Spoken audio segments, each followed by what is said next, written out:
Jepang telah resmi memanggil pemain mudanya untuk kualifikasi Piala Dunia hadapi Australia dan Indonesia. Pelatih timnas Jepang Hajime Moriyasu telah resmi memanggil 27 pemain untuk pertandingan menghadapi Australia dan Indonesia di kualifikasi Piala Dunia ronde ketiga ini. Dari 27 nama itu, ada beberapa nama pemain bintang mereka yang masih muda, seperti Takefusa Kubo. Selain itu, Hajime Moriyasu juga memanggil 7 pemain debutan untuk 2 pertandingan sisa ini. Meskipun media-media di Indonesia mengatakan skuad Jepang ini adalah lapis kedua, tapi sejujurnya semua pemain Jepang benar-benar kuat. Meskipun itu lapis 2 atau bukan, Jepang tetaplah Jepang. Tentu saja dengan 27 nama ini, Jepang juga sangat yakin dengan skuadnya. Karena jika dipikir-pikir, realita skuad Jepang itu tidak ada lapis kedua. Semua pemain Jepang hampir mempunyai kekuatan yang setara, dan langsung saja ke sana. Seperti inilah beberapa komentar dari fans Jepang untuk skuadnya menghadapi Indonesia di pertandingan kualifikasi Piala Dunia ronde ketiga tahap terakhir ini. Cokodot.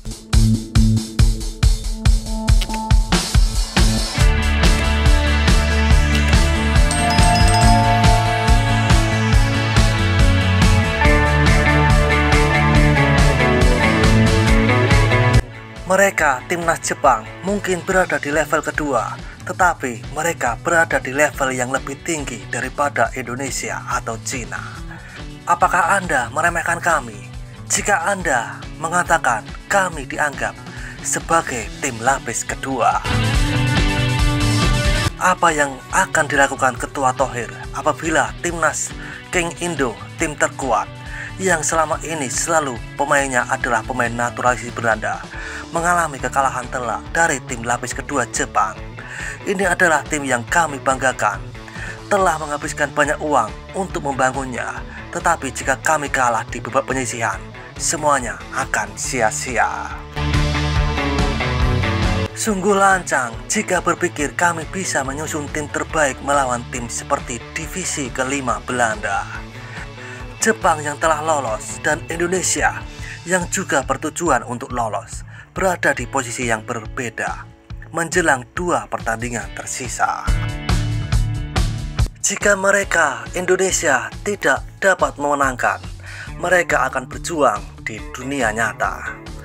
Ini adalah pertandingan antara tim keempat Belanda dan tim kedua setengah Jepang. Jika kita dapat menang dengan mudah, saya rasa kita dapat mengatakan bahwa tim Jepang cukup solid. Tidak. Wajar saja jika mereka dipandang rendah karena mereka tidak mencetak 1 gol pun terakhir kali dan kalah dengan selisih besar 0-4. Setidaknya dapatkan 2 poin sebelum Anda mulai bersorak.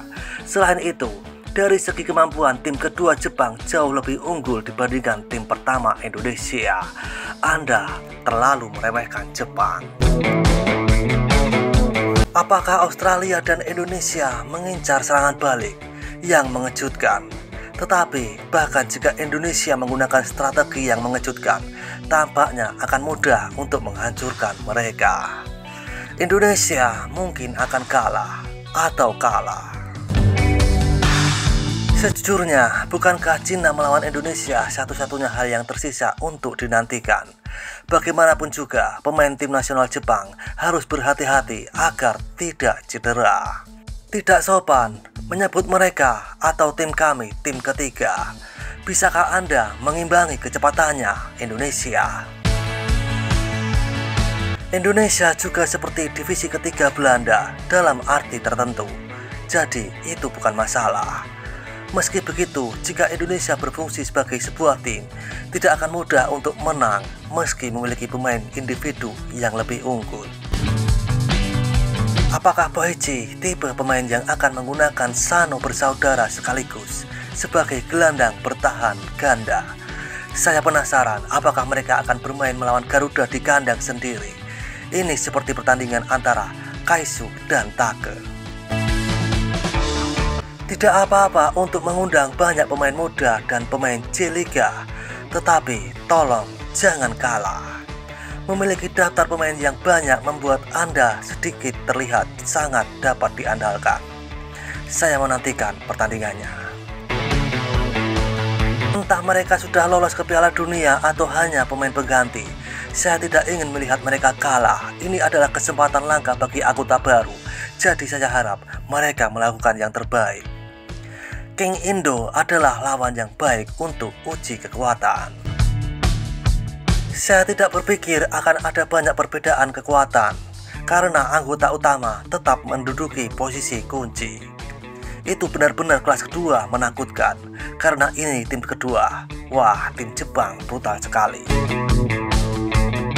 Sangat disayangkan, tetapi menggunakan pemain muda pada saat ini sebenarnya merupakan suatu kekuatan, karena mereka akan memiliki motivasi lebih tinggi daripada pemain utama yang lelah.